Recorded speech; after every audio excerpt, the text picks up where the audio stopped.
Dedin aşı tabi babalam olma derde, giriftar derde, derman ya sendedir. Yaşa, yaşa.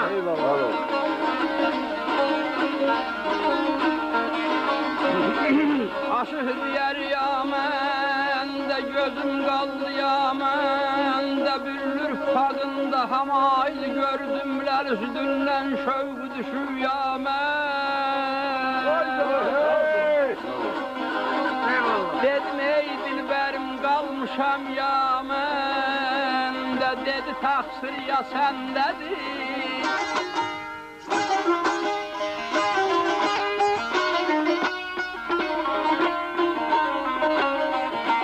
Aldı daha doğrusunu. Hemen yerine ceyran aşıklı var.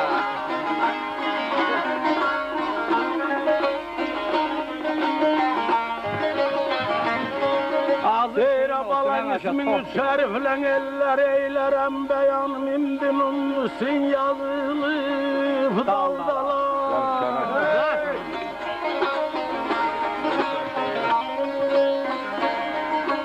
Ben aşığım ey dalda,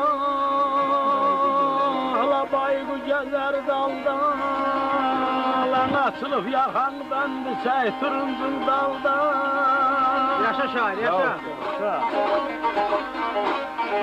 Sadrin üstünden ey şu memeler görünür, bed nezerden pünhan eyle daldalayı. Ustad bunu küvan da.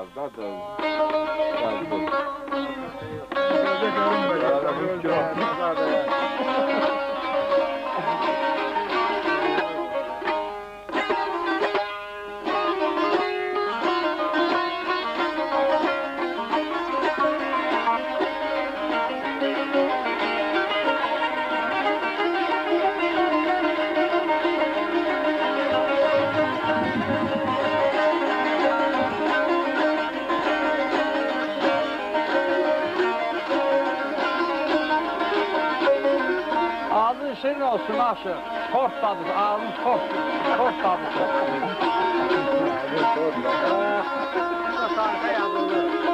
Dedi yeşil uzundan el alam ey cunun oldum ya del, gören deyrele yazıvanedir.